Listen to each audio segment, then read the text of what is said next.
எதிர்க்கிறதுல ஒரு குழப்பம் இருக்கா? எப்படி எதிர்க்கணும்ன்றதுல ஒரு குழப்பம் வந்திருக்கா? இவங்களெல்லாம் வந்து யாருக்கு? எதிர்க்கட்சிகளுக்கு கண்டிப்பா வந்திருக்கு. அதிமுக எதிர்க்கிறதுனா ரெண்டு பேர் தான், திமுக அதிமுக.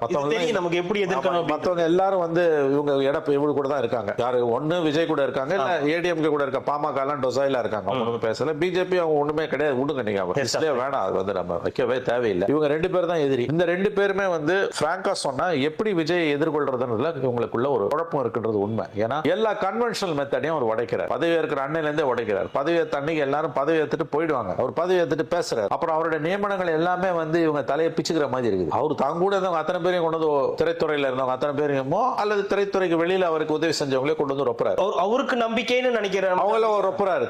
அவருக்கு நம்பிக்கையானவங்களா அவர் சின்ஸ் அவர் திரைத்துறையில இருந்து வந்ததால அவங்கள கொண்டு வந்து ரொப்புறாரு. நீங்க ஐயோ முயோன்னு குதிக்கிறீங்க. ஆக்சுவலா அந்த அப்பாயின்மெண்ட்ஸ்க்கு எல்லாம் வந்து எந்த விதமான விதிமுறைகளும் இல்லாதப்ப, அந்த பதவிக்கு எந்த தகுதியுமே இல்லைன்னும் போது யார் அப்பாயின்மெண்ட் உனக்கு என்ன கேள்வி கேட்கலாமே தவிர அது பிரச்சனை உன்ன குட் புக்ஸ்ல வைக்கல. பெரும்பாலான ஜேர்னலிஸ்டோட பிரச்சனை என்னன்னா, இந்த நியமனங்களை பத்தி அப்படியே மூச்சிரைக்க பேசுறாங்க. இல்ல இது எப்படி செய்யலாம் அப்படி இப்படின்னு. இவங்க பிரச்சனை என்னன்னு கேட்டீங்கன்னா, அந்த நியமனங்கள்ல இருக்கக்கூடிய இவங்க சொல்ற அந்த காரணங்கள் இருக்குல்ல, அது என்னதான் இருந்தாலும் தகுதி இருக்குது அப்படின்னு, அது வந்து ஆக்சுவலா இவங்க கோவத்துக்கு அது காரணம் கிடையாது. இவங்களை குட் புக்ஸ்ல வைக்கல. ஏன்னா இவங்க நினைச்சாங்கன்னா கடந்த காலங்களில் சிஎம் பார்ப்பாங்க, குறிப்பா ஸ்டாலினை எப்ப வேணா பார்ப்பாங்க, ட்வீட் போடுவாங்க, அதை போட்டோ பிடிச்சு போடுவாங்க, அவங்களோட ட்விட்டர் பேஜ்ல இல்ல யூடியூப்ல இன்ஸ்டால எல்லாம் போடுவாங்க. அதெல்லாம் இப்ப இல்ல. உள்ளே போக முடியல. செக்ரட்டரியேட்டுக்குள்ள போறதுனா பிசிக்கலா போலாம். என்ன நடக்குதுன்னு தெரியல. இவங்களோட ப்ராப்ளம் வந்து இந்த சீனியர் ஜேர்னலிஸ்டுங்களோட ப்ராப்ளம். என்னால அது புரிஞ்சுக்க முடியுது. நானே ஒரு ஜேர்னலிஸ்ட்ன்றதுனால இவங்க அங்க செல்வாக்கா இருந்துட்டு இப்ப எதுவுமே இவங்களுக்கு வந்து நடக்கல. என்ன நடக்குதுன்னே புரியல.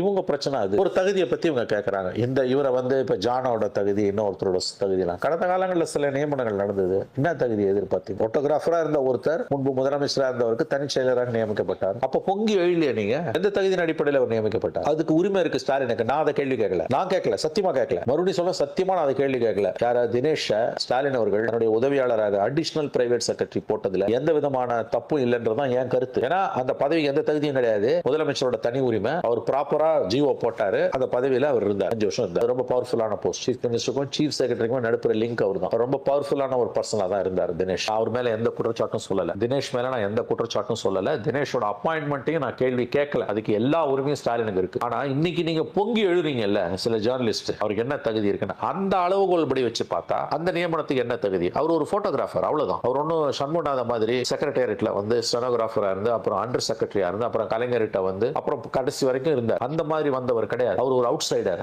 Rank out cider. அந்த உங்க அளவுகோல் படி பார்த்தா அந்த பதவிக்கு நியமிச்சதை நீங்க கேள்வி கேட்டு